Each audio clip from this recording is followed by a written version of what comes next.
Hello students, अब आगे बढ़ते हैं। इस चैप्टर का सेकंड पार्ट है जो कि chapter 2 chemical changes and reactions. इसका सेकंड पार्ट है कैरेक्टरिस्टिक्स ऑफ केमिकल रिएक्शंस। इस पर चर्चा करते हैं। तो कोई भी केमिकल रिएक्शंस जब होता है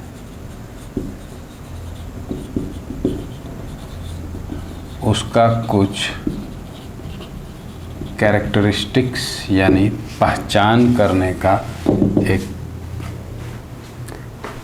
कंडीशंस हो सकता है कि ये केमिकल रिएक्शन है तो इसको क्या क्या कैरेक्टरिस्टिक्स है, कैसे पहचानिएगा, कैसे याद रखिएगा। उसके लिए यहाँ पर कुछ कैरेक्टरिस्टिक्स मेंशन किए गए हैं। पहला कैरेक्टरिस्टिक्स है वो है इवोल्यूशन ऑफ गैस। मतलब there are some chemical reactions, there are some chemical reactions in which gas is evolved. मतलब एक प्रोडक्ट जो होगा वो गैस के फॉर्म में होगा। मान लीजिए आप जिंक मेटल को डाइल्यूट हाइड्रोक्लोरिक से रिएक्ट कराते हैं। डाइल्यूट मतलब उसमें पानी का मात्रा ज़्यादा है और एसिड जो HCl है वो कम है। तब यहाँ पर आपको एक सॉल्ट बनेगा जिंक क्लोराइड और हाइड्रोजन गैस इवॉल्व होगा। और हाइड्रोजन गैस का इवोल्यूशन को कैसे पहचानिएगा? Marked with pop sound.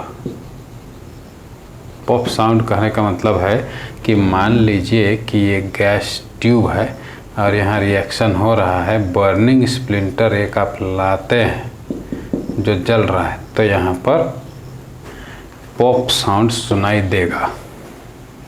और ये पॉप साउंड फूटने जैसा जो आवाज़ है, फट करने का, वो डिफाइन करता है कि जो उसमें गैस रिलीज हो रहा है वो हाइड्रोजन ही है। ये रहा एग्जाम्पल रिलेटेड टू गैस। दूसरा रिलेवेंट एग्जाम्पल है, बड़ा इंटरेस्टिंग होता है। मान लीजिए आप एक टेस्ट ट्यूब में पहले से लेते हैं लाइमस्टोन या मार्बल का छोटा छोटा टुकड़ा लेते हैं जो कि लाइमस्टोन है और फिर उसमें डाल देते हैं डाइल्यूट हाइड्रोक्लोरिक एसिड। आप देखेंगे कि पूरा झाग की तरह इवॉल्व होने लगेगा, बॉयल करने लगेगा, खौलने जैसा दिखेगा। और उस खौलता हुआ ऑब्जर्व जो आप करते हैं उसको इफरवेसेंस कहा गया है। और इफरवेसेंस के साथ क्या रिलीज होगा तो याद रखिएगा कार्बन डाइऑक्साइड गैस रिलीज होता है। अब रिएक्शन कैसे लिखें? लाइमस्टोन है प्लस HCl, रिएक्शन होगा कैल्शियम क्लोराइड, वाटर और CO2 गैस रिलीज होगा। तो यहाँ पर 2HCl डाइल्यूट हाइड्रोक्लोरिक एसिड लेंगे। इफरवेसेंस यहाँ पर आपको कभी कभी पूछा जा सकता है।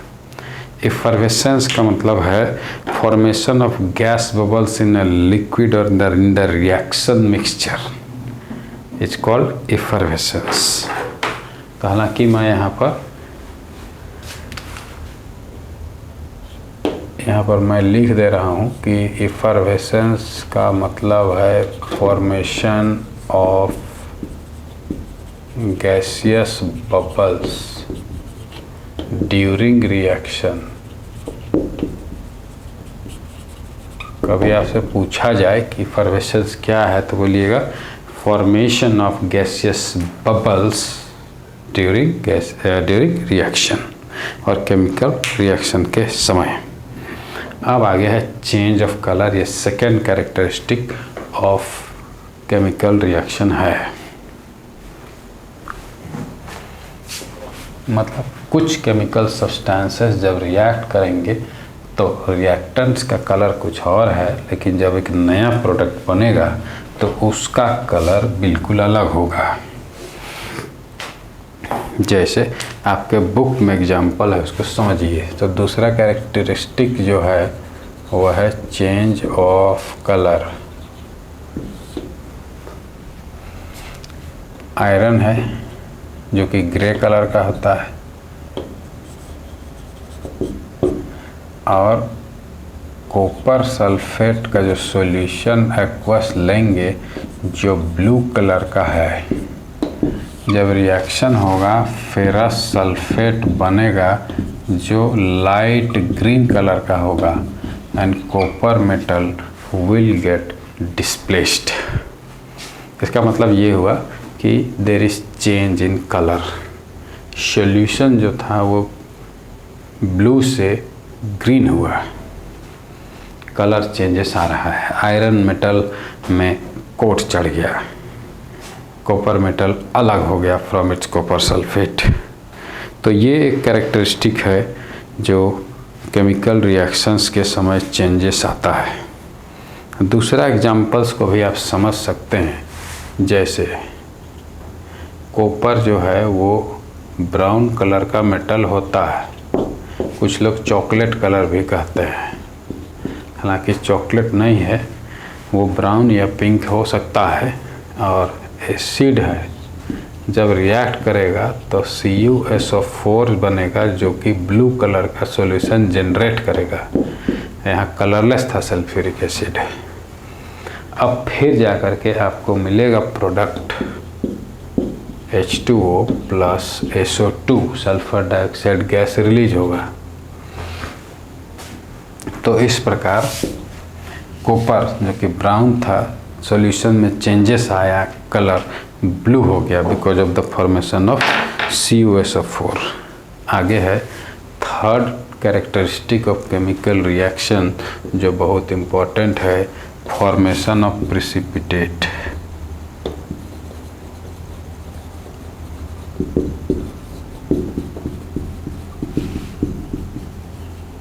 Formation of precipitate. प्रिसिपिटेट जो है वो इनसोल्यूबल प्रोडक्ट फॉर्म होता है। इनसोल्यूबल प्रोडक्ट इज फॉर्म्ड, जो कभी नहीं घुलेगा, नीचे बैठ जाएगा कंटेनर में। Means when two reactants they react there will be an insoluble product। उदाहरण के तौर पर देखिए कि अगर सिल्वर नाइट्रेट को आप लेते हैं जो कि एक्वस फॉर्म में है, and you take sodium chloride that also in aqueous form, मतलब पानी में घुला गया है। अब जब ये दोनों रिएक्ट करेंगे तो आपको जो प्रोडक्ट मिलेगा उसमें एक होगा जो बैठ जाएगा नीचे AgCl जो कि वाइट प्रिसिपिटेट है।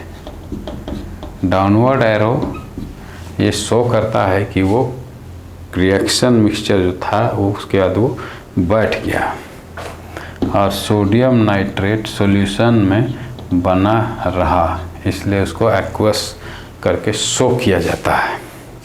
तो ये रहा तीन कैरेक्टरिस्टिक। एक लास्ट कैरेक्टरिस्टिक्स हम लोग डिस्कस करेंगे, वो है चेंज ऑफ स्टेट। मतलब कुछ ऐसे केमिकल रिएक्शंस भी होते हैं जिसमें स्टेट में बदलाव आता है। हालांकि एक कॉमन सा एग्जांपल है, जैसे मान लीजिए कोयला सॉलिड है, जब एयर के प्रेजेंस में बर्न कीजिएगा तो कोयला से बनेगा कार्बन डाइऑक्साइड, और कार्बन डाइऑक्साइड एक गैसियस कंपाउंड है, यानी उड़ जाएगा, तो वो गैस है। तो यहाँ फोर्थ जो है वो है change of state. Change of state हो सकता है। तो चेंज ऑफ स्टेट में मान के चलिए अमोनिया है, और अमोनिया को अगर यदि हाइड्रोक्लोरिक एसिड जो गैसियस फॉर्म में है, ये भी गैसियस फॉर्म मिक्स कर दीजिएगा तो वाइट फ्यूम्स बनेगा अमोनियम क्लोराइड का, जो कि सॉलिड है, डेंस वाइट फ्यूम्स की तरह रिलीज होगा और उसका प्रेसिपिटेट के फॉर्म में होता है। अब आगे एक और एग्जांपल लेते हैं, बड़ा इंटरेस्टिंग है। कार्बन जो कि सॉलिड स्टेट में है और सल्फर जो भी सॉलिड स्टेट में है, लेकिन कार्बन डाइसल्फाइड बनेगा वो लिक्विड स्टेट में होता है। इस प्रकार कलर चेंज पाया गया है। एक और कैरेक्टरिस्टिक है बुक में, हालांकि आपका इसको अलग जगह पर शो किया गया है, फिर भी हम उसको इसी के अंडर में लिख दे रहे हैं। वो है fourth characteristic, change in energy. Fifth characteristic में आएगा change in energy. Change in energy मतलब एनर्जी चेंजेस केमिकल रिएक्शंस के समय होता है, और इसके आधार पर there are two types of chemical reactions. एक में हीट अब्जॉर्ब होगा, इसीलिए उसका नाम है एंडोथर्मिक, मतलब इसमें हीट अब्जॉर्ब होता है। दूसरा कैटेगरी ऑफ हीट चेंज के टर्म्स में रिएक्शन जो है वो है एक्सोथर्मिक रिएक्शंस, जिसमें हीट इवॉल्व होता है, मतलब रिलीज होगा। तब यहाँ पर एग्जाम्पल डिस्कस करते हैं कि एक्सोथर्मिक और एंडोथर्मिक के केस में कौन ऐसे एग्जाम्पल्स हैं जिसमें हीट अब्जॉर्ब हो जाएगा। मान लीजिए पहला एक्सोथर्मिक पर चर्चा किया जाए। एक्सोथर्मिक रिएक्शंस एग्जाम्पल देखिए, मान लीजिए आप चूना जो क्विक लाइम है इसको पानी में डाल दीजिए, स्लेक्ट लाइम ज़रूर बनेगा लेकिन हीट रिलीज करता है। चूना को जब पानी में डालेंगे आप तो you will find that it starts boiling and the solution turns very very hot, बहुत गर्म हो जाता है। तो क्या हमने पानी को गर्म किया था? नहीं। चूना को गर्म किया? नहीं। इसका मतलब रिएक्शन जब चूना और पानी के बीच हुआ तो वहाँ पर अत्यधिक हीट इवॉल्व हुआ, इसलिए इस टाइप का रिएक्शन को एक्सोथर्मिक रिएक्शंस कहा गया है। हालांकि हमारे बॉडी में भी जब रेस्पिरेशन होता है तो वहाँ हीट एनर्जी जनरेट होता है। कोयला को जलाइए, ऑक्सीजन के प्रेजेंस में हीट एनर्जी मिलता है, उससे कुकिंग के रूप में फॉर्म यूज होता है। अब आगे बढ़ते हैं। देयर आर सम रिएक्शंस जहाँ पर हीट अब्जॉर्ब होगा, मतलब रिएक्शन के बाद उस कंटेनर को आप टच करेंगे तो आपको कम गर्म या ठंडा महसूस होगा। इसका अर्थ ये हुआ कि रिएक्शन के बाद एनर्जी अब्जॉर्ब हो जाता है। हम यहाँ पर एक दो एग्जाम्पल लेंगे जहाँ हीट का ज़रूरत पड़ता है, ना कि प्रोडक्शन होता है। तो दूसरा टाइप है एंडोथर्मिक रिएक्शंस, जहाँ हीट अब्जॉर्ब होगा। मान लीजिए कैल्शियम कार्बोनेट है, इसको आपको हीट करना पड़ेगा तब जाके टूटेगा कैल्शियम ऑक्साइड और कार्बन डाइऑक्साइड में। दूसरा एग्जांपल आप ले सकते हैं एंडोथर्मिक में, जहाँ पर C carbon plus 2S heating कीजिएगा, यानी प्लस हीट, तब जा कर के आपको CH2 मिलेगा। और एक एग्जांपल जैसे nitrogen reacts with oxygen, heating कीजिएगा तब जाके आपको नाइट्रिक ऑक्साइड मिलेगा। And that also very strong temperature, very high, 3000 degree Celsius के करीब हीट करना पड़ता है, और लाइमस्टोन में तो 1000 डिग्री सेल्सियस। तो इस तरह से रिएक्शंस कुछ ऐसे होते हैं जहाँ हीट एनर्जी अब्जॉर्ब होता है। और हीट एनर्जी का ज़रूरत पड़ता है। तो ऐसा केमिकल रिएक्शन जहाँ हीट का ज़रूरत पड़े तो उसको एंडोथर्मिक रिएक्शंस कहा जाएगा।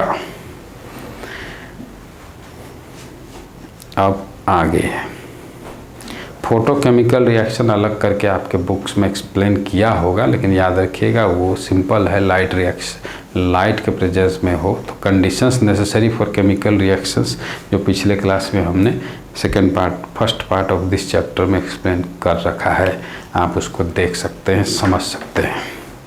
इलेक्ट्रोकेमिकल रिएक्शन इलेक्ट्रिक करंट का ज़रूरत पड़ता है, वो भी हमने डिस्कस किया है। इलेक्ट्रोलाइसिस ऑफ वाटर वो पिछले फर्स्ट क्लास में हमने पार्ट 1 ऑफ दिस चैप्टर में डिस्कस किया है। इस प्रकार यहाँ पर कैरेक्टरिस्टिक्स ऑफ केमिकल रिएक्शंस समाप्त होता है। जो last part of this chapter होगा वो टाइप्स ऑफ केमिकल रिएक्शंस, उस पर भी चर्चा करेंगे। तो अभी यहाँ पर इस क्लास को अंत करते हैं और third part of this chapter में हम लोग डिस्कस करेंगे about types of chemical reactions. Thank you for being with me. Have a nice day.